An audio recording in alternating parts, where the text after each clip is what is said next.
Lawmakers say that Canada's Pac Rim Coal plans to sell the coal mined from the Chucknina River streambed to China and proposes to rebuild the Middle Fork after dredging. Representative Les Guerra insists that isn't going to save the salmon population that nearby villages of Tyonek and Beluga rely on. This is where it gets tricky.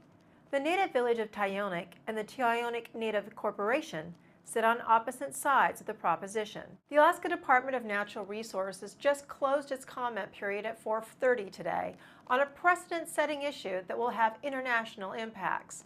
Over 3,500 comments were submitted, and the determination will be far-reaching and affect development statewide.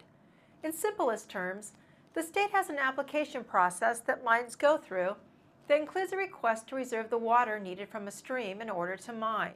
The in-stream flow application process makes sure that all users of the water resource have their needs met, and the resource isn't overtaxed by competing entities.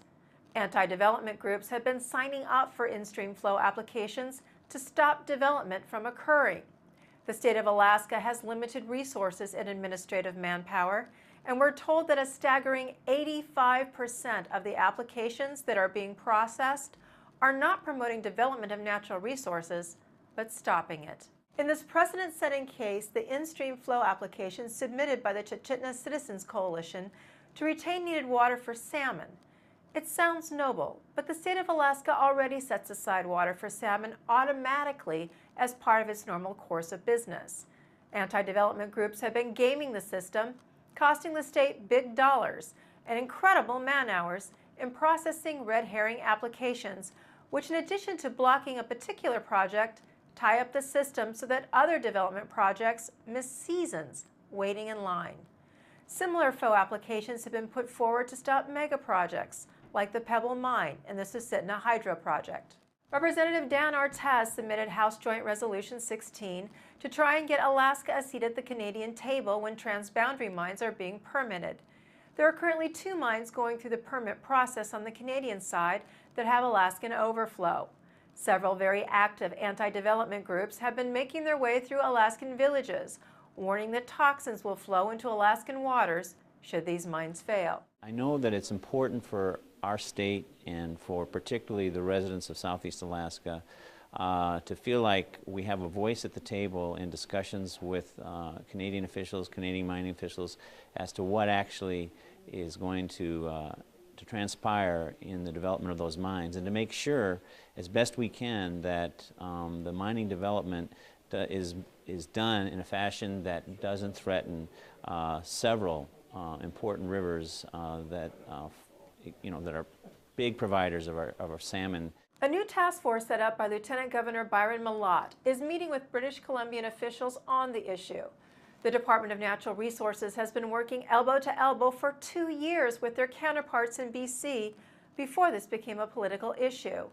With the catastrophic failing of the tailings dam at the Mount Poly mine, which released millions of gallons of water and mining waste after the mine was given notice of violation by the BC Environmental Ministry for operating beyond the capacity the pond was designed for. My transboundary mining resolution is just about calling for the state to do everything it can, and calling for our federal officials and calling for the State Department to do everything it can to make sure it gets a seat at the table so that we can have our voices heard and have our concerns addressed in terms of how the Canadians are going to move forward with these mines. Under HJR 16, should Alaska and British Columbia not agree, the International Joint Commission will be called into action, which means Secretary of State John Kerry will negotiate on behalf of the state of Alaska with the government of Canada on the disputes.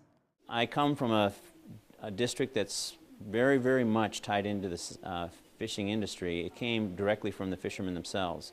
Several people before coming to Juneau suggested that I put forward this resolution based on their concern and based on the whole idea that the fishing industry just makes up a huge part of our economy, and we don't want to see anything threaten that. There's a great fear of the unknown, and after the Mount Poly spill, Alaskans' level of concern has skyrocketed. Officials tell us that the governments of British Columbia and the state of Alaska work very close together and have some of the most stringent environmental laws on the planet. Under the state's management, Alaska has some of the cleanest water in the world, and everyone at the table wants responsible development. I'm not the first person to put forward a resolution on this topic. We've had several different Native corporations have put forward resolutions basically calling for the same thing. It's just highlights the importance of that fishing industry to our economy of southern Southeast Alaska, all of Southeast. At the end of the day, minerals need to be mined. We spoke to a former employee of one of the largest mining companies in the world today, Jason Brune, who reminded us that we want mining in first world countries where planning, engineering, and operations have strict oversight. The alternative is to push it to our third world neighbors, where no one is watching to make sure that protections are done safely. Brune also told us that the state of Alaska must stay diligent in not only legislating high standards, but making sure they're enforced. Reporting in Juneau, I'm Dorene Lorenz.